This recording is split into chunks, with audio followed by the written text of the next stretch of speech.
आपका आज वीडियो में स्वागत और आज है। वीडियो हम लेकर आए हैं, उसका टाइटल है मीट गूगल बॉय कौतिल्या पंडित। तो चलिए देख लेते हैं ये वीडियो। लेकिन इससे पहले इस वीडियो के चैनल का ओरिजिनल लिंक आपको मेरे वीडियो के डिस्क्रिप्शन मिल जाएगा। सब्सक्राइब करें, लाइक करें, शेयर करें, फॉलो करें इनके चैनल को। उसके अलावा लोग चैनल का लिंक के लिंक भी मेरे वीडियो के डिस्क्रिप्शन मिल जाएगा। सब्सक्राइब करें, लाइक करें, शेयर करें, फॉलो करें। चलिए देख लेते हैं ये वीडियो।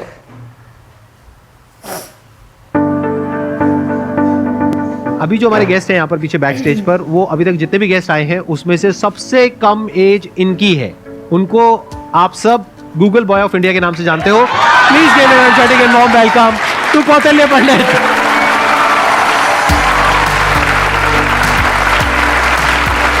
अरे अरे प्लीज बैठो। आपकी एज कितनी है पहले तो ये बता दो। तो अभी करंटली आई एम 14 इयर्स। जी। आपको पता है यहाँ पर जितने भी लोग आए हैं उसमें सबसे कम एज आपकी है अभी। लेकिन सर मतलब जितने भी लोगों से अब तक मैं मिला हूँ आपकी एज के, मतलब 40-50 साल के या 30 इयर्स के, आपके जितने भी शोज देखे हैं उनमें मेरे को तो सबसे कम उम्र के आप लगे हो। अरे ये बताइए मेरे को कि आपकी ये शुरुआत कैसे हुई। जब मैं 5 साल का था तो मुझे लिखना पढ़ना कुछ नहीं आता था। फिर ऐसे ही था कि मैंने 10-15 दिन में ही मतलब लिखना पढ़ना, like all the alphabets and everything I learn them. तो उसके बाद गर्मियों की छुट्टियों की बात है तो मेरे पापा जी एक स्कूल रन करते हैं छोटा सा गांव में, तो वहाँ पर मैं पढ़ता था। कहाँ के रहने वाले हो आप? मैं करनाल। अच्छा जी। तो वहाँ पर एक जैसे हॉलिडे होमवर्क देते सबको एक जनरल कि आपको जो वर्ल्ड मैप होता है, एटलस होता है, अगर जिन जिन को अच्छा लगता है आप वो करके आना, आप मतलब उसे समझ के आना। तो फिर ये मेरे दादाजी ने कहा, फिर पापा जी ने कहा कि तो मैं भी कर सकता हूँ। तो पहले ही दिन मैंने देखा तो I got into it and I learned it. मैं उसमें सवाल पूछता गया और जितने भी मेरे कुछ भी मन में रहता तो वो सब आता गया and within 20 days something I got use to it. और मुझे बहुत ही अच्छा लगने लगा। एंड जितना भी वर्ल्ड मैप वगैरह इस टाइप की रिगार्डिंग जितनी भी चीज़ें होती हैं, पॉलिटिक्स, इकोनॉमिक्स, वो सभी मुझे मतलब things were very easy for me. And उसी के बाद से लोग कहते गए कि नॉलेज बढ़ता गया और तब से मतलब यही है कि सीखने का प्रयास कर रहा हूँ। कुछ भी नई चीज़ मिलती है, like currently I am a student of 11th grade but I am learning things like astrophysics and quantum mechanics. तो I am not very into it but I like to study it. And जितना भी मेरे से हो सकता है मैं उसके अंदर कोई नई चीज़ देखने का प्रयास करता हूँ और कोई नया सवाल पूछने की कोशिश करता हूँ, क्योंकि जितने भी ज़्यादा क्वेरीज, जितनी भी ज़्यादा माइंड के अंदर जो भी कोई क्वेश्चन आता है I try to get it forward और वैसे ही सारी चीज़ें आसान होती रहती हैं। I try to delve myself deep into it, क्योंकि कोई भी फील्ड इस टाइप का I think that they need one thing that is really important for them, that is questioning। क्योंकि जितने ज़्यादा अलग टाइप के क्वेश्चंस पूछते हो उतना ज़्यादा आप उस चीज़ को अच्छी तरीके से समझ सकते हो। तो वही है कि मैं अभी भी क्वेश्चंस नए ढूंढ रहा हूँ, जवाब उनके मिल ही जाएंगे। बस ये है कि जितने ज़्यादा और नए और अच्छे क्वेश्चंस मेरे पास आते गए और आते हैं उनसे मैं आगे बढ़ने का कोशिश कर रहा हूँ। क्वांटम फिजिक्स में वेव पार्टिकल थ्योरी है। जी सर। तो उसको आपने स्टडी किया होगा। हाँ, जैसे कि wave particle theory, dual nature of light and matter, वो सब, हाँ वो सब अभी धीरे धीरे मैं कर रहा हूँ। और स्पेशली अभी तो मैं एस्ट्रोफिजिक्स जो है वो ज़्यादा पढ़ रहा हूँ। और जैसे कि डार्क मैटर है, डार्क एनर्जी है, तो या फिर माइक्रोवेव रेडिएशन है, बैकग्राउंड रेडिएशन, एक्सपैंडिंग यूनिवर्स, ये सारी चीज़ें मुझे काफ़ी इंट्रीग करती हैं और इनके बारे में मैं कुछ रिसर्च पेपर्स और अलग अलग चीज़ें अभी स्टडी कर रहा हूँ। तो जीरो पॉइंट फील्ड के बारे में भी आपने कुछ स्टडी करी है? नहीं, अभी ज़्यादा नहीं। अभी मैं जनरली जैसे अभी मैं टाइप 1A सुपरनोवा और उनके जो एक्सपेंशन है, लाइफ साइकिल ऑफ स्टार, उनके बारे में अभी मेरी रिसेंट स्टडी चल रही है। मैंने आपकी यूट्यूब पर एक वीडियो देखी थी जिसमें एक न्यूज़ एंकर आपसे कुछ पूछ रही थी और आप एक एक करके सारे सवालों के जवाब दे रहे थे। तो क्या अभी भी आप उस तरह से सवालों के जवाब दे सकते हैं? कोई भी आपसे कोई भी कैसा भी सवाल पूछेगा तो आप जवाब दे सकते हैं? क्योंकि ऐसा है कि नॉलेज तो एंडलेस है और सब कुछ तो कोई जान ही नहीं सकता। लेकिन ये है कि जितना ज़्यादा मतलब अपने सराउंडिंग्स को ऑब्जर्व करते हैं तो उतना ज़्यादा क्या है, जितना ज़्यादा आप नॉलेज ग्रहण करते रहते हैं उतना आपका माइंड एक तरह की मैग्नेट की तरह बन जाता है। और उसके बाद कोई भी इंफॉर्मेशन, कोई भी चीज़ वो आपको आती रहती है। और ऐसा है कि बहुत सारी चीज़ें मेरे को नहीं भी पता होती और मैं उनको सीखता हूँ। अगर मानो कोई नई चीज़ मेरे को आज पता चलती है तो मैं उसे सीखूंगा और that would be like great for me. तो कोई भी चीज़ I always like to entertain and get new answers and new questions, क्योंकि उसी से ही एक नया फील्ड, एक नया पर्सपेक्टिव मेरे लिए ओपन हो जाता है। एक्सीलेंट जी। तो अब एक काम करते हैं, आप में से किसी के भी माइंड में कोई भी क्वेश्चन है किसी भी तरह का तो वो आप इनसे पूछिए मैं ये जानना चाहता हूँ कि क्या हम यूनिवर्स को जान सकते हैं कि वो कितना बड़ा है, या हम अभी तक जान पाए हैं?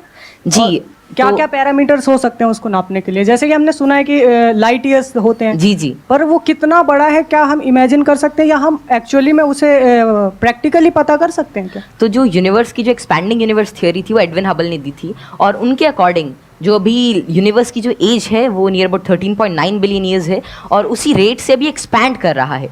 तो यूनिवर्स जो अभी हमारी थियोरी है यूनिवर्स के जो मोस्टली एक्सेप्टेड है, that is of expanding universe. अभी के हिसाब से हबल कांस्टेंट होता है दैट इज 65 मेगापास्कल। तो जो डिस्टेंस ऑफ यूनिवर्स है that is h times d, तो वही 13.9 बिलियन टाइम्स लाइट ईयर। तो इतना भी हमारा एक एस्टिमेशन है कि इतना यूनिवर्स हो सकता है। जैसे आपने इतनी सारी नॉलेज गेन कर रखी है, क्या आप भूलते नहीं है चीज़ों को, या भूलते हैं? कब रिवाइज करते हैं? हम पढ़ते हैं तो हमें रिवाइज करना पड़ता है, अगले हफ्ते भूल जाते और हैं। रिवाइज करने के बाद भी भूल जाते हैं। एक्चुअली ऐसे ही होता है ना? Yes sir. अगर आप किसी चीज़ को अच्छी तरीके से देख लेते हैं, उसे समझ जाते हैं, तो उसकी एक आउटलाइन आपके दिमाग में रहती है, और फिर आपको उसे ज़्यादा रिवाइज करने की ज़रूरत नहीं रहती।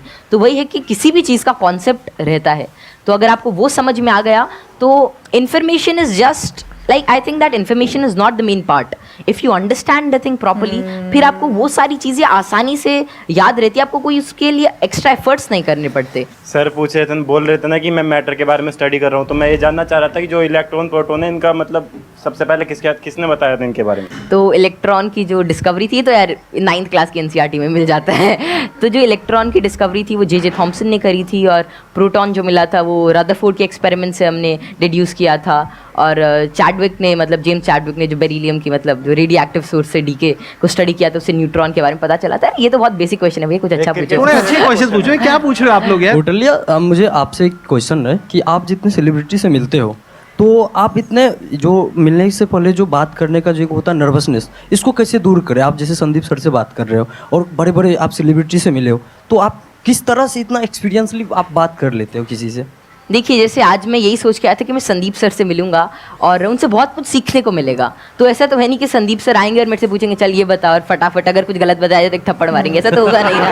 मतलब प्यार से बात करेंगे और अपना आशीर्वाद देंगे, कुछ अच्छा नई चीज़ शेयर करेंगे। तो वही है कि आप मतलब एक फ्री एंड पे रहें, और जहाँ पर भी आप मतलब अपने से आप सच जो है वो एक्सपेक्ट करें कि अगर मैं कहीं से सच बोल रहा हूँ तो थिंग्स वुड गेट ईजी, और make it easy in your brain. और हर जगह से अगर आप कुछ अच्छा सीख करने की कोशिश करते हैं, ट्रुथफुल रहते हैं, तो आप में nervousness is just a state of mind, और ये बस चला जाता है, जस्ट मिराज। तो बस संदीप सर हैं, आज इनसे बहुत कुछ सीखने को मिलेगा, आप सभी से आज कुछ बहुत कुछ सीखने को मिलेगा। तो आप ऐसा कुछ एक अपना परसेप्शन रखिए, और फिर सारी चीज़ें आपके लिए आसान हो जाएंगी। मेरा ये क्वेश्चन है कि जैसे चंद्र ग्रहण लगता है, सूर्य ग्रहण लगता है, तो उसका कैसे पता लगता है कि वो कब लगेगा और किस टाइम में लगेगा, या कितना, उसका कैसे पता लगता है? ये तो पता है कि वो क्यों लगता है, बट इसका कैसे पता लगता है कि अब लगेगा, या कैसे, उसका क्या होता है?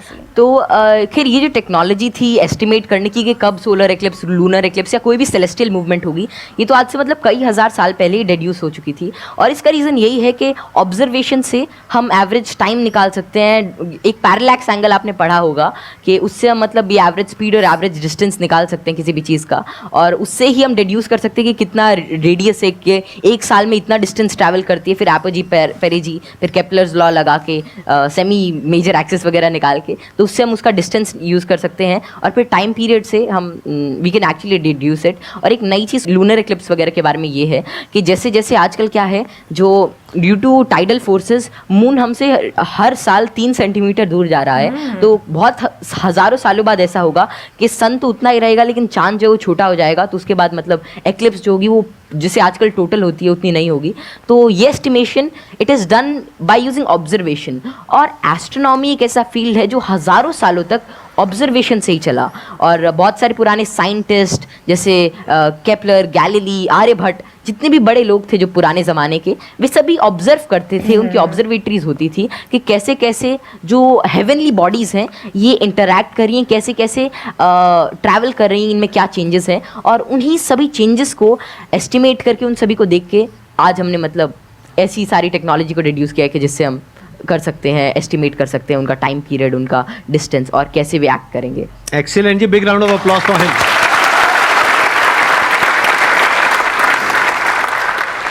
मैं ये पूछना चाहूँगा, जैसे यहाँ पर बैकग्राउंड हमारा होता है तो लोग कहते हैं कि इंटेलिजेंस जेनेटिक होता है, काफ़ी मतलब कि उसको बढ़ाने में बहुत ज़्यादा नहीं हम लोग कर सकते हैं।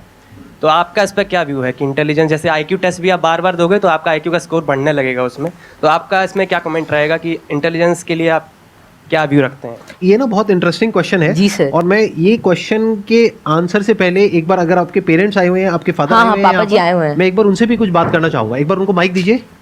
मैं आपसे ये जानना चाहूंगा कि आपके जो बेटे हैं, ये तो सबको पता है कि किस तरीके से चीज़ों को याद रखते हैं, किस तरह से एक्सप्रेस करते हैं, क्या आप भी इसी तरीके से चीज़ों को याद रख पाते हैं? पहले तो बहुत बहुत धन्यवाद जो आपने माइक दिया, और जो आपके आज दीदार हुए, हम बहुत दिनों से कुछ एक गिने चुनी शख्सियत ऐसी जिनसे नहीं मिल पाए, उनमें एक संदीप माहेश्वरी थे, और जैसे ही कौटिल्य को पता लगा कि उनसे मिलने का मौका मिलेगा, ये बहुत ज़्यादा एक्साइटेड था आपसे मिलने के लिए। Thank you. मेरे पिताजी भी काफ़ी इंटेलिजेंट व्यक्ति थे, कौटिल्य भी इंटेलिजेंट है, और हम बीच की पीढ़ी हैं, थोड़ा सा मैं कुछ कम हूँ, ये दोनों दादा पोता थोड़े ज़्यादा बहुत ऐसे बच्चे हैं जो मेरे से बहुत ज़्यादा इंटेलिजेंट है, मेरे को लगता है, जिनकी बात करने के ढंग से, जो इतने ज़्यादा, आपने छोटे बच्चे को देखा होगा, बहुत अच्छे अच्छे सवाल पूछते हैं, मतलब वे कुछ भी पूछ लेते हैं, और मतलब आपको लगता है कि अरे नहीं, ये तो इससे मतलब एज से बहुत ऊपर की चीज़ है, मतलब या तो आप किसी और मूड में होते हो, और हम उसे इग्नोर कर देते हैं। तो जैसे जैसे हम सवाल पूछते हैं, उतना ज़्यादा हमारे अंदर एक मतलब चीज़ों को जानने के लिए एक चाह रहती है, और अगर हम वो उस क्यूरियोसिटी को कर्ब नहीं करते हैं तो उतनी ही ज़्यादा मतलब वो बाद में सवाल पूछता है, उसके एक इंक्विजिटिव ब्रेन रहता है, और curiosity is something that drives this intelligence, and I don't think that there is such a great involvement of IQ and genetics, लेकिन हाँ, अगर आपका मन है कि कोई चीज़ जानने का, कोई चीज़ करने का, then it's all about will power, और कितना आप उसमें टाइम डिवोट करते हैं, कितना आप क्यूरियोसिटी और इंटरेस्ट से काम करते हैं। Because even Richard P Feynman said, it really doesn't matter कि how much you know, but it matters कि आप कैसी चीज़ों के बारे में सोच रहे हैं, और कितना इन्फॉर्मेशन आपके पास है, कितना नॉलेज आपके पास है। It really doesn't matter until and unless you try to use that knowledge, और आप उस नॉलेज से कोई नई चीज़ को समझने का प्रयास करते हैं, और कोई नई चीज़ तभी आ सकती है जब आपके पास कोई नया सवाल होगा। आपने बड़ी अच्छी बात बोली कि क्यूरोसिटी हम सबके अंदर होती है। जी सर। लेकिन होता क्या है कि घर में जाकर के हम उल्टे पुल्टे क्वेश्चंस पूछते हैं, जबकि क्वेश्चंस उल्टे पुल्टे नहीं होते हैं, सामने वाले को समझ नहीं आता है तो उसके लिए उल्टे हो जाते हैं, तो वो उसको चुप करा देते हैं। हाँ, बच्चे को चुप करा देते हैं, और वहीं पे उसकी क्यूरोसिटी मर जाती है। उसके बाद में क्वेश्चनिंग खत्म हो जाती है, उसके बाद में वो रटना शुरू कर देता है। रटने में इंटरेस्ट तो आता नहीं है, तो ना तो अब रट पाते हैं ना समझ पाते हैं, बिल्कुल दोनों तरफ से चले गए। तो अब मैं ये आपसे जानना चाहूंगा कि क्या बचपन में जब आपने क्वेश्चनिंग करी, इस तरह के क्वेश्चंस पूछते थे, शुरू में तो आपने अपने पेरेंट्स से पूछा होगा या अपने आसपास में जो लोग थे उनसे पूछे होंगे जी, तो क्या आपको सपोर्ट मिला? क्या उन्होंने आपको एनकरेज किया, या उन्होंने भी आपको यही कहा कि क्या फालतू के क्वेश्चंस पूछ रहा है? नहीं, जैसे I think I was fortunate enough कि जितने भी मैं सवाल पूछता, कोई ना कोई मेरा जवाब दे ही देता था। और ये बात शुरू ऐसी होती थी कि मानो कोई घर पे कोई बात चल रही है किसी भी चीज़ को लेकर, मानो दे टॉकिंग अबाउट के एक इकोनॉमिक क्राइसिस है देश में, तो मैं उसके अंदर मैं सुनता रहता था, या कोई भी ऐसी चीज़ हो रही है, कोई स्पेस मिशन जा रहे, मैं सुनता रहता था, मैं चीज़ों को ऑब्जर्व करता था, और वैसे ही मेरे जो भी सवाल आते, I was fortunate enough to get their answers. और मानो अगर मेरे को उसका जवाब नहीं भी मिलता तो मैं पूरे दिन उनसे पूछता रहता। तो एक तो मैंने भी कसम खा रखी थी कि जवाब तो चाहिए ही, तो मैं खाते हुए भी यही पूछता, नहाते हुए भी यही पूछता, और जो भी काम करता मैं मतलब मेरे दिमाग में वही रहता जब तक वो रिजॉल्व नहीं होता। तो ज़्यादा मेरे को दिक्कत नहीं आई, और मेरे को जल्दी ही जवाब मिल गया। और अगर कोई ऐसा रहता तो मतलब मैं भी ठीक था, और मेरे family and everything they supported me really well. तो यहाँ पे वो जो पेरेंट्स मुझे अभी देख रहे हैं, उनके लिए एक बहुत बड़ा लेसन है कि अगर बच्चे कुछ क्वेश्चंस पूछते हैं तो उनके जवाब देने चाहिए, हमें पीछे नहीं हटना चाहिए, और अगर जवाब नहीं है तो हमें बोलना चाहिए। हाँ हाँ, विद ऑल दी हम्बलनेस कि भाई हमारे पास में जवाब नहीं है, आप खुद फिगर आउट करो जाकर। मतलब सर जब मैं छोटा था तो it was lean like 2013 or something, और तब मतलब यही इंटरनेट बहुत कम था, और तो यही था कि कोई सवाल मेरे मन में आता और शायद वो नहीं पता रहता, तो मेरे पापा जी एक डोंगल आता था, मतलब वोडाफोन का, बहुत महंगा उसका रिचार्ज था, मतलब ऐसे मतलब अभी चला तो एक वीडियो देखने के बाद ही ख़त्म हो जाता था तो फिर वो लाते, और मतलब मेरा जो भी सवाल रहता मेरे को उसका आंसर मिलता। तो ऐसे ही एटलस आती थी, और कई सारी बुक्स थी, उन्होंने मेरी बहुत हेल्प करी। और अगर कभी मानो पर्सनल मतलब कोई और out of the box idea आता है, कोई क्वेश्चन आता, तो उसका जवाब मुझे किसी भी सोर्स से मिल जाता। थैंक यू जी, thank you Kautilya. Okay, pleasure meeting you. मिलो।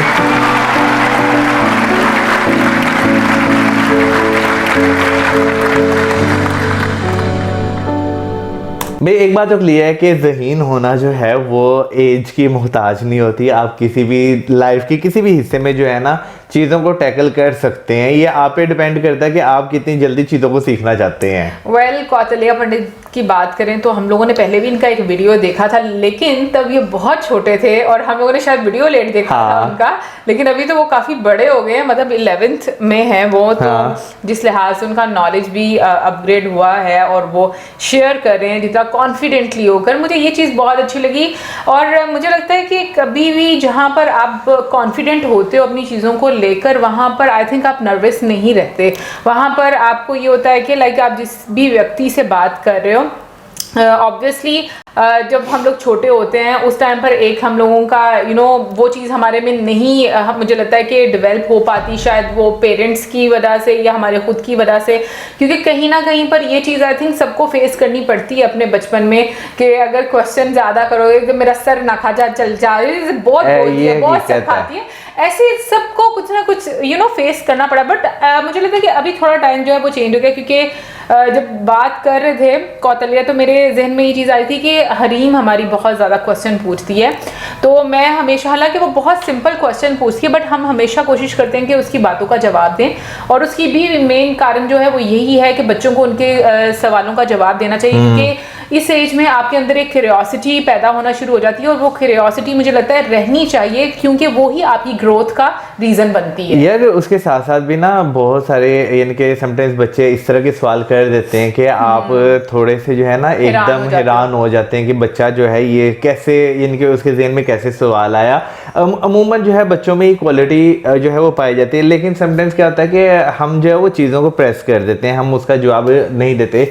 उसकी शायद ये रीज़न है कि हमें नहीं मालूम होती। एक सर्टेन एज के बाद जो है बच्चों की, क्योंकि आजकल सोशल मीडिया का टाइम है, हर चीज़ आपके एक्सेस में है, तो मेरा ख्याल है कि अगर वाकई आपको जो है जवाब का ना पता हो तो या तो आप बच्चों को टाइम दे दें, यार मेरे से इतनी देर बाद पूछ लेना, या आप जो है बच्चों को खुद कहें कि यार तुम खुद इस पे जो है सर्च कर लो। लेकिन हम दोनों में से कुछ नहीं भी नहीं करते। हम लोग ये करते हैं, अच्छा चलो ठीक है चुप हो जाओ, मतलब हम तो हम किसी तरीके से उनको चुप करवा देते हैं, या फिर हम ये नहीं मानते कि हमें नहीं पता इस बात का, तो हम आपको बाद में बताएंगे जाने के बाद। लेकिन मुझे लगता है कि जो जैसे सीखने का एक प्रोसेस होता है ना, ये सारी जिंदगी आपका रहता है। कुछ लोगों का हम कहेंगे कि स्पीड काफ़ी अच्छी होती है, कुछ लोगों की नॉर्मल होती है, बट आई थिंक अगर आपको क्यूरियोसिटी है तो आप कुछ ना कुछ जानते ज़रूर रहते हो, सीखते ज़रूर रहते हो, और आपको अपनी कमियों का भी पता होता है। लाइक अगर मैं अपनी बात करूं तो मुझे अपनी कमियों का पता है, बट क्या है कि मैं जानबूझकर उसको इग्नोर कर दूंगी। सबसे बड़ी हमारा ये प्रॉब्लम है, सबसे बड़ा प्रॉब्लम ये है। तो मुझे लगता है कि चीज़ें ये होती हैं कि जब हम अपने आप के साथ सच्चे हो जाते हैं ना, तो चीज़ें बहुत ज़्यादा हद तक बेहतर हो जाती हैं, और इसी चीज़ की कमी मुझे लगता है सबसे ज़्यादा हम लोगों में होती है। अरे यार आपकी बात है ना, ये वो बात याद आ गई है, अक्सर जो है ये भी कहती हैं और जो है, और ये सच भी है कि इंसान जो है अपने आप से झूठ नहीं बोल सकता, पूरी दुनिया से बोल सकता है, अपने आप से नहीं बोल सकता। तो आपको ये पता है कि भाई आपके अंदर कहाँ कहाँ कमी है, आप कहाँ कहाँ लैग करते हैं, आपको किस चीज़ का नॉलेज है, किस चीज़ का नॉलेज नहीं है। आपको जो है समटाइम्स ये चीज़ भी फील करने को मिलती है कि यार आपके सराउंडिंग्स में कुछ लोग ऐसे होते हैं जिन्हें जो है अगर उस बात का नॉलेज नहीं है ना, तो वो ज़रा सा थोड़ा सा अजीब तरीके से बात करना शुरू कर देंगे कि हाँ हमें नॉलेज है, हमें पता है ये वो। लेकिन अगर वाकई में उस चीज़ का नॉलेज हो तो बंदे का जो एक कॉन्फिडेंस लेवल होता है वो डिफरेंट आपको देखने को मिलता है। आपको उसको बॉडी लैंग्वेज से, उसके बात करने के तरीके से, कॉन्फिडेंस से पता चल जाता है कि हाँ यार इस टॉपिक के बारे में इस बंदे को आइडिया है। और जैसे बीच में उन्होंने एस्ट्रोफिजिक्स के बारे में बताया, फिर जो क्वेश्चन उनसे पूछे गए और उन्होंने लूनर इक्लिप्स और सोलर इक्लिप्स के बारे में बताया, और जितनी आसानी के साथ उन्होंने बता दिया, आई मीन जो समझने वाला है, जो मतलब जो सुन रहा है, उसको भी चीज़ें जो है वो आसानी से समझ आ रही हैं। तो मुझे लगता है कि ये चीज़ बड़ी इंपॉर्टेंट होती है कि आपका कन्वे करने का तरीका क्या है। तो उसमें मुझे लगता है कि अभी हम लोग जो देखते हैं ना आज के टाइम में लोग और बच्चे कोई मतलब सब मुझे लगता है कि इतने इंटेलिजेंट हैं कि लाइक आपको ये नहीं होता कि आप बड़े हैं तो आप उनकी बात नहीं सुन सकते। आई थिंक नॉलेज जो है वो मुझे लगता है कि आज के टाइम में हम लोग देखते हैं दुनिया भर में सोशल मीडिया पर आपको कहीं ना कहीं पर कोई ना कोई एक ऐसा बच्चा नजर आएगा, एक ऐसा व्यक्ति नजर आएगा जो बहुत डिफरेंट तरीके से मुझे लगता है चीज़ों को लेकर बिल्कुल। चलता है, और वही कॉन्फिडेंस हमें कौतल्या में भी नजर आया है। हाँ, इससे पहले जो है हमने जब वीडियो देखी थी उनमें इनसे कैपिटल के बारे में पूछा गया था, डिफरेंट डिफरेंट कंट्रीज के, फटाफट ऐसे चुटकियों में जवाब दे रहे थे, तो हम बहुत हैरान हुए थे। इवन के बीच में से कई ऐसे भी थे जिनके हमें बिल्कुल भी नहीं, बल्कि हमें क्या मेजोरिटी जो कंट्रीज हैं हमें नहीं पता होगा कि उनका भाई कैपिटल क्या है, तो उन्हें सब कुछ पता था। लेकिन एक चीज मुझे अच्छी लगी उनकी कि जैसे उन्होंने ये बात बोली ना कि देखो मुझे भी हर चीज का नहीं पता, लेकिन मैं जानने की कोशिश जरूर करता हूँ, ऑब्जर्व करता हूँ। मुझे लगता है ये चीज बहुत अच्छी है, क्योंकि आपका एक हम्बल जो एटीट्यूड है वो शो होता है। हम में से बहुत सारे लोग जो है ना वो ये चीज करते हैं कि हमें नहीं भी पता होता ना, तो हम लोग आए बाएं शाएं करते नहीं, नहीं हमें पता है। सो आई थिंक ये एक मेन डिफरेंस होता है उस व्यक्ति के बीच में जो चीजें सीख रहा होता है, और एक उस व्यक्ति में जो सिर्फ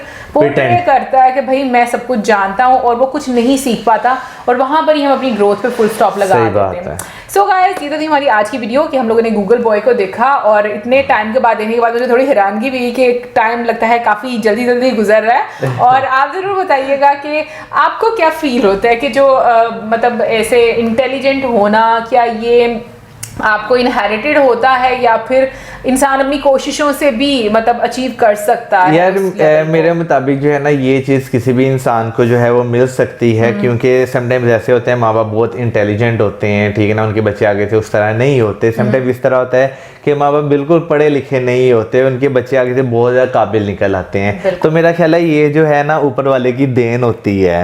वेल, आप जरूर बताइएगा, और इसी के साथ हमें like, subscribe, share. Good bye.